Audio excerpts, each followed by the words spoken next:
Unsere Zeit, meine lieben Freunde, ist überschattet von einer gesteigerten Wirksamkeit Satans, Luzifers und seiner Dämonen. Satan,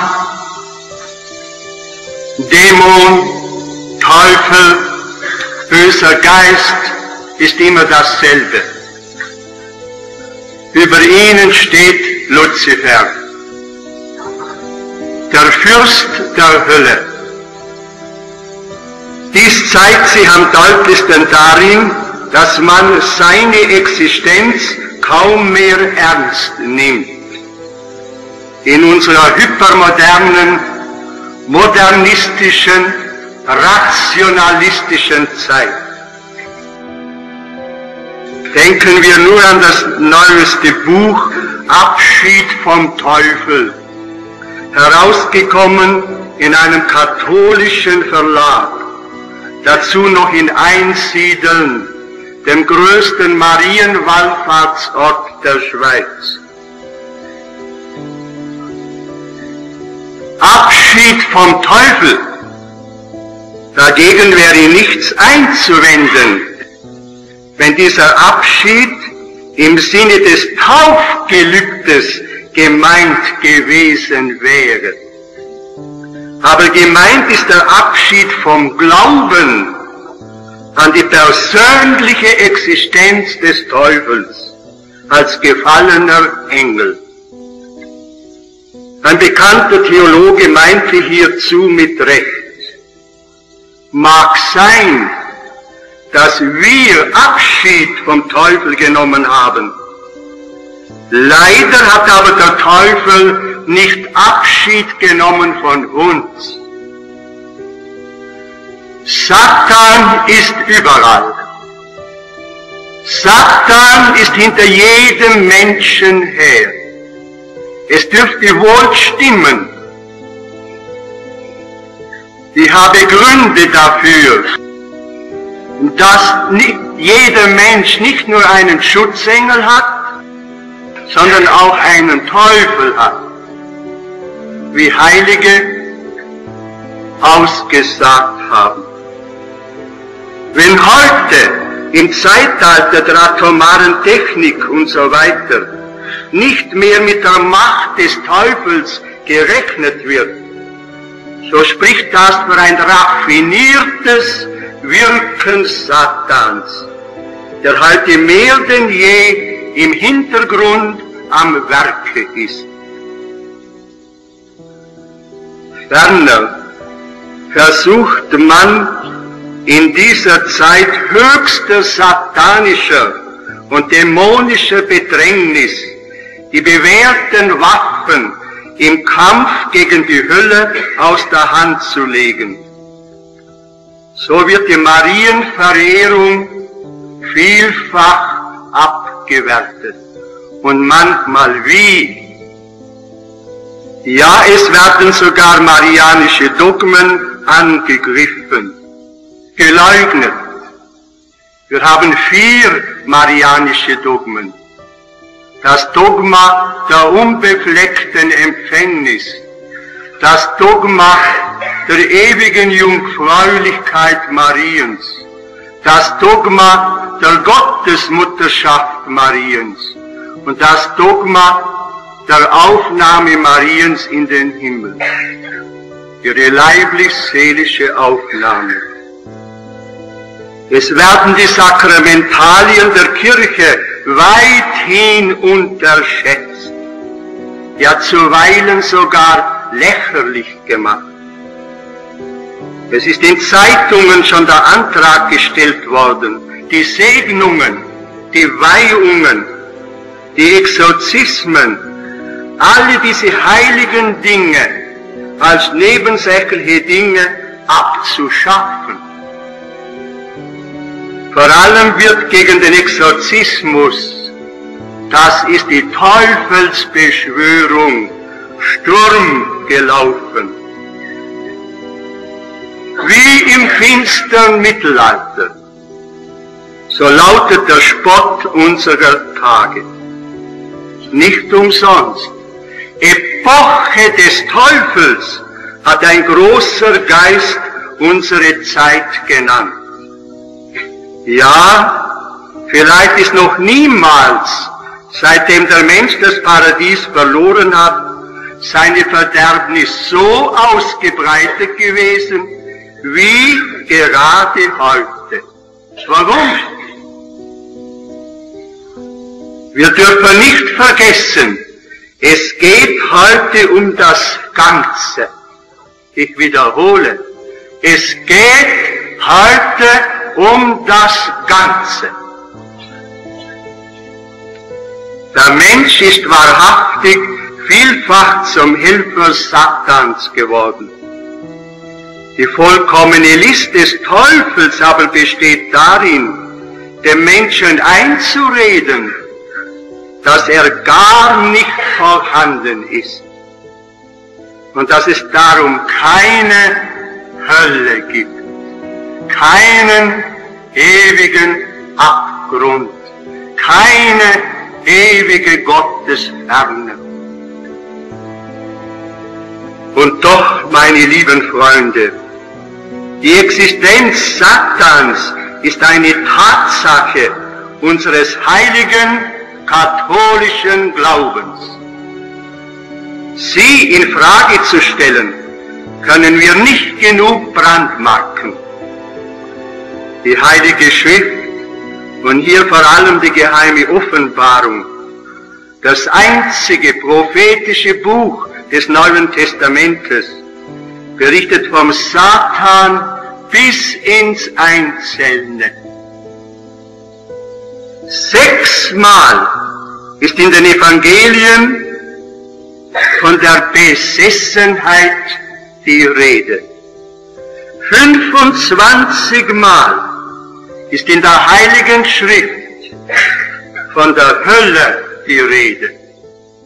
Und die Heilige Schrift und dazu die Tradition, die mündliche Überlieferung, das sind doch die beiden Quellen und Grundlagen unseres heiligen katholischen Glaubens.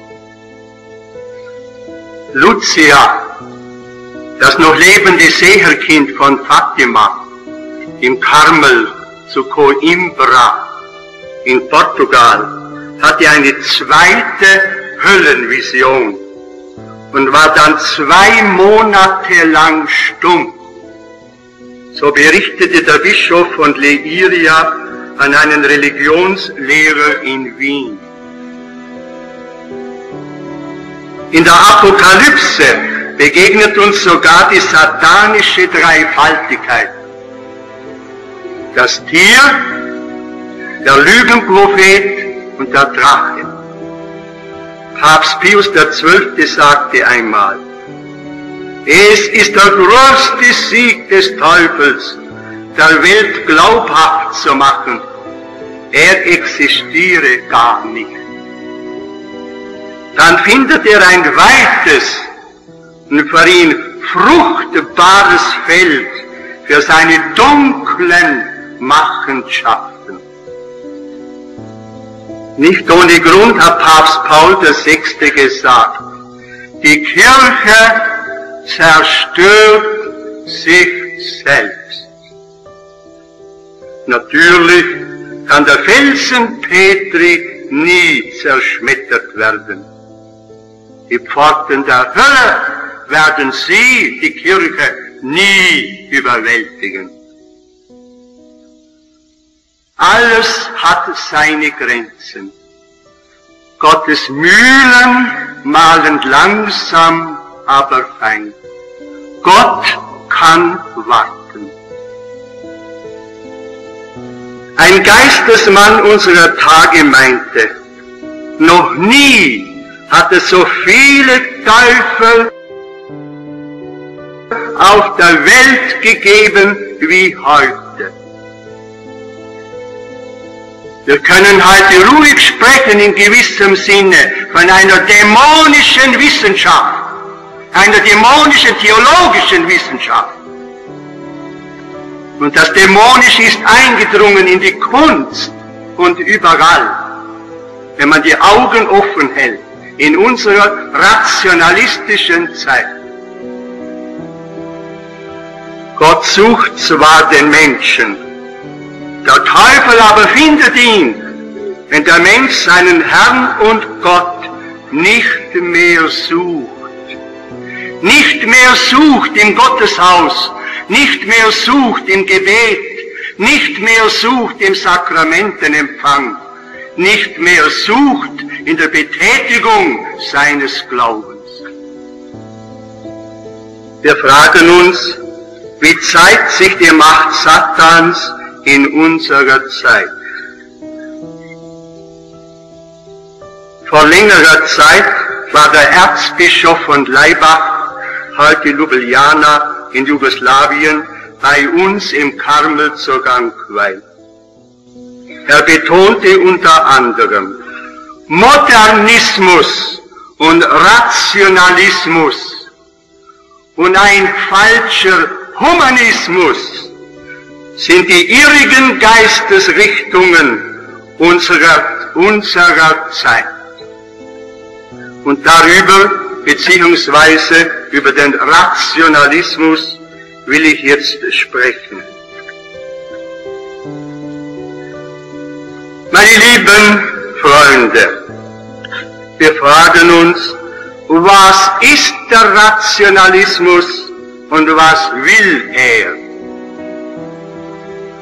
Der Rationalismus ist jene irrige Geistesrichtung, die alles Außerordentliche, was übernatürlich ist, als natürlich erklären oder gar nicht für möglich halten will. 3 Punkte. Erstens, der Einbruch des Ewigen vom Himmel her. Der Einbruch des Ewigen vom Fegefeuer her. Der Einbruch des Ewigen von der Hölle her. Erstens, der Einbruch des Ewigen vom Himmel her. Das, meine lieben Freunde, sind die Marienerscheinungen unserer Tage. Bedenken wir es. Der alte Bund war das Zeitalter Gottes des Vaters. Ein Bund strenger Gerechtigkeit. Zahn um Zahn, Aug um Aug, hat es da geheißen. Der neue Bund ist das Zeitalter des Sohnes Gottes. Ein Bund der Liebe, ein Bund des Friedens. Dazu gehört auch das Zeitalter Mariens, in dem wir heute leben. Sohn und Mutter, Erlöser und Miterlöserin gehören zusammen. Dann kommt als letztes das Zeitalter des Heiligen Geistes. Und dieses ist das neue Pfingsten, die neue Pfingstzeit, wovon Papst Johannes der 23. prophetisch gesprochen hat. Es wird eine Blütezeit des Glaubens und der Liebe, eine herrliche Zeit der Kirche werden. Bleiben wir nun ein wenig beim Zeitalter Mariens stehen. Es hat begonnen im Jahre 1830 zu Paris.